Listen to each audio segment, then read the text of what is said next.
प्रिय दोस्तों, आत्मा एक ऐसा विषय है जिसके बारे में लोग ज़्यादा से ज़्यादा जानने की कोशिश करते हैं। हमारे सनातन धर्म गरुड़ पुराण में इस विषय से जुड़े कई पहलुओं को सुलझाया गया है। दोस्तों, अक्सर ये प्रश्न उठता है कि जब आत्मा किसी के शरीर से निकलती है तो शरीर को कैसा अनुभव होता होगा। प्रिय दोस्तों, आज की इस वीडियो में हम इसी के बारे में बात करने वाले हैं। ये जानकारी जो देने जा रहे हैं ये हमारा कोई पर्सनल ओपिनियन नहीं है, बल्कि हमारे सनातन धर्म गरुड़ पुराण और गूगल से लिया गया है। गरुड़ पुराण एक ऐसा धर्म ग्रंथ है जिसमें मृत्यु और मौत से संबंधित कई सारे कठिन से कठिन सवालों के जवाब मिलते हैं। प्रिय दोस्तों, मौत एक ऐसा सच है जिसके इर्द गिर्द हमारी और आपकी ज़िंदगी घूमती है।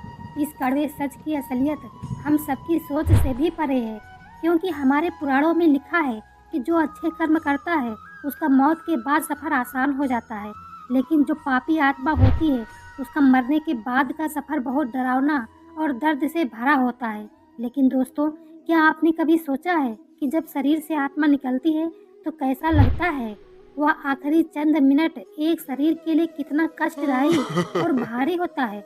इसका जवाब गरुड़ पुराण में वर्णित एक कथा से है, जिसके अनुसार एक दिन भगवान विष्णु के वाहन गरुड़ उनसे पूछते हैं, हे भगवान, मेरी यह जानने की इच्छा है कि मृत्यु के बाद आत्मा का क्या होता है और वह जीवात्मा कितने दिनों के बाद यमलोक पहुंचती है। यह सुनते ही श्री भगवान विष्णु बोले, हे गरुड़, जब किसी जीव की मृत्यु होती है तब उसकी आत्मा लगभग 47 दिनों तक इधर उधर भटकने और कई तरह की यातनाओं को सहने के बाद ही यमलोक पहुंचती है। और जब भी किसी जीव की मृत्यु नज़दीक होती है तो सबसे पहले उसकी आवाज़ जाती है। फिर जब अंतिम समय आता है तो मरने वाले व्यक्ति को कुछ समय के लिए दिव्य दृष्टि मिलती है। इस दिव्य दृष्टि के मिलने के बाद मनुष्य सारे संसार को एक रूप में देखने लगता है और इसी दौरान उसकी सारी इंद्रियां सुस्त हो जाती हैं। अब अगर इसको और संक्षेप में समझा जाए तो दोस्तों, कहा जाता है कि जिस समय किसी की मृत्यु होने वाली होती है उस समय वह बोलने की बहुत कोशिश करता है, लेकिन बोल नहीं पाता।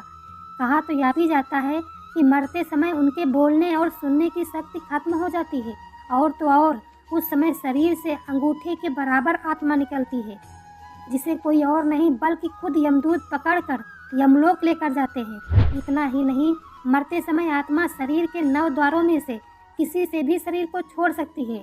प्रिय दोस्तों, लेकिन सोचने वाली बात यह है कि आखिर शरीर की वो कौन सी जगह है।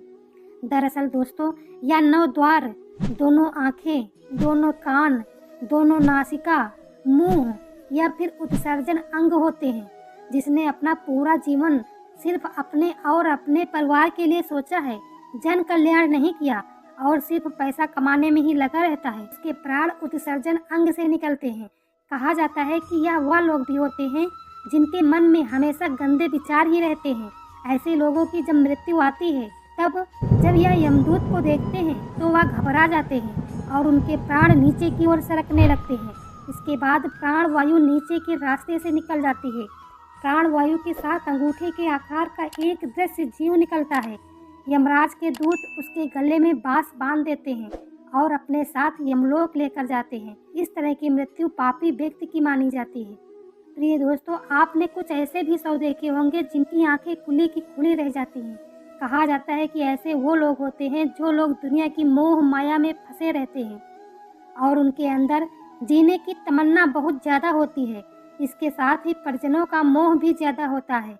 ऐसे लोगों की जब मौत पास आती है तब उनकी आंखें काम करना बंद कर देती हैं, साथ ही साथ कान में सुनाई देना भी बंद हो जाता है और वह चाह कर भी किसी से कुछ बोल नहीं पाते। ऐसे लोग परिवार से जुड़े मोह के धागों के चलते अपने प्राण नहीं छोड़ना चाहते, जिसके बाद यमराज के दूत को आंखों से बलपूर्वक उनके प्राण निकालने पड़ते हैं, जिसकी वजह से उनकी आंखें उलट जाती हैं। प्रिय दोस्तों, गरुड़ पुराण में उन लोगों की मौत के बारे में भी बताया गया है जो आजीवन धर्म के रास्ते पर चलते हैं। और आपने कई बार देखा होगा कि मौत के बाद कई शव के मुंह टेढ़े हो जाते हैं।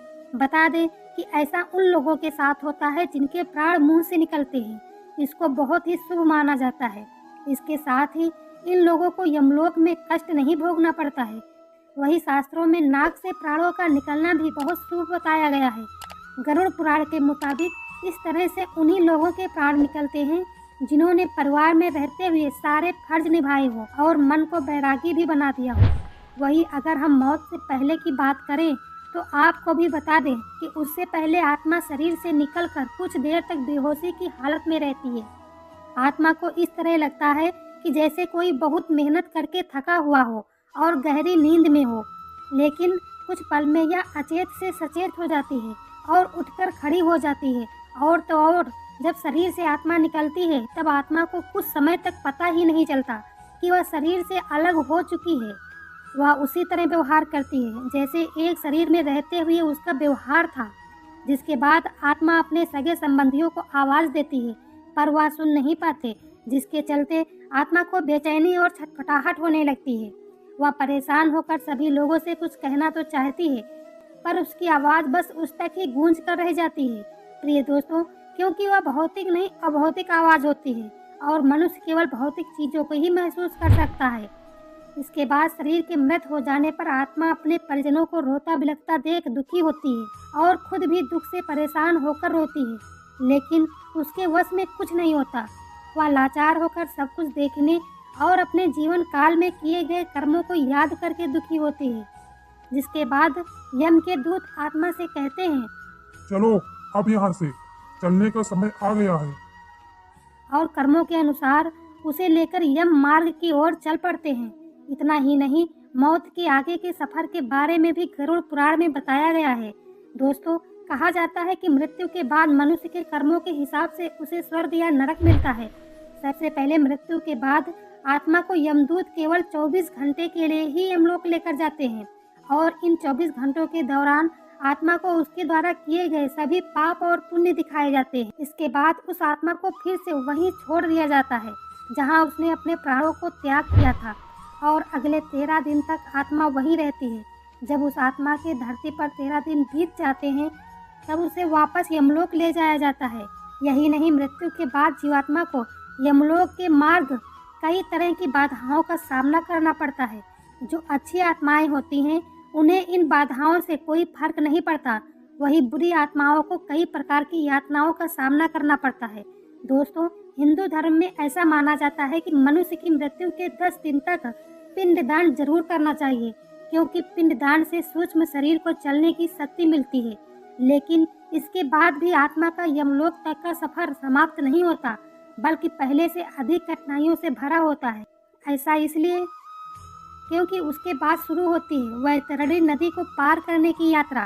परंतु अगर मनुष्य ने जीते जी गौदान किया होगा, उसी गाय की पूंछ पकड़कर वह नदी को पार करता है, वरना इस नदी को पार करते समय भी पापी जीवात्मा को कई तरह की भयानक यातनाओं से होकर गुजरना पड़ता है, जिससे आत्मा को बहुत कष्ट होता है। फिलहाल दोस्तों, आज की वीडियो में बस इतना ही। दोस्तों, हम आशा करते हैं कि आपके बहुत सारे सवालों के जवाब मिल गए होंगे, इसलिए वीडियो को एक लाइक करके चैनल को सब्सक्राइब कर लीजिए। मिलते हैं कोई और नॉलेजेबल वीडियो में। जय श्री राम।